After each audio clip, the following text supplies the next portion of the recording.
Guna meningkatkan pelayanan publik di Kota Palembang, PJ Wali Kota Palembang Ratu Dewa meresmikan gedung baru kantor Kecamatan Sukarami yang dilengkapi dengan 23 jenis pelayanan publik.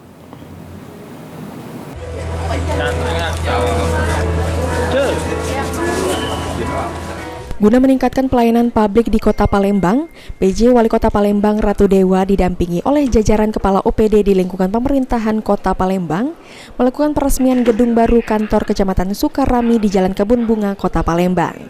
Dengan peresmian ini diharapkan pelayanan di Kecamatan Sukarami bisa dioptimalkan dan pelayanan publik kepada masyarakat bisa semakin dekat.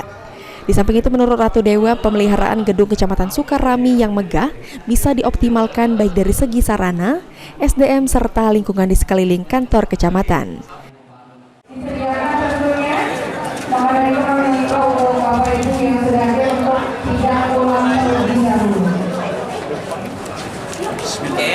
Bismillahirrahmanirrahim.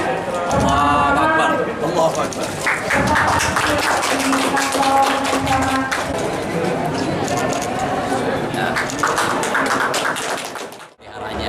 Karena kebiasaan kita biasanya gedung yang megah, ketika dipeliharaannya ini masih belum optimal.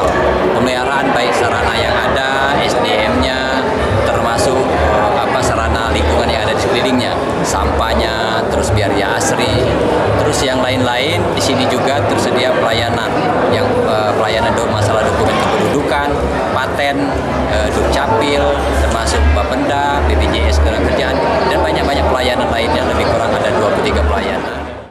Selain kantor baru, saat ini pelayanan di Kecamatan Sukarami saat ini telah ditingkatkan dengan 23 jenis pelayanan, seperti pelayanan dokumen kependudukan, hak paten, Bapenda, BPJS, dan lainnya, sehingga masyarakat di Kecamatan Sukarami tidak perlu jauh-jauh ke Mall Pelayanan Publik di Jakabaring. Sandi Pratama, PAL TV.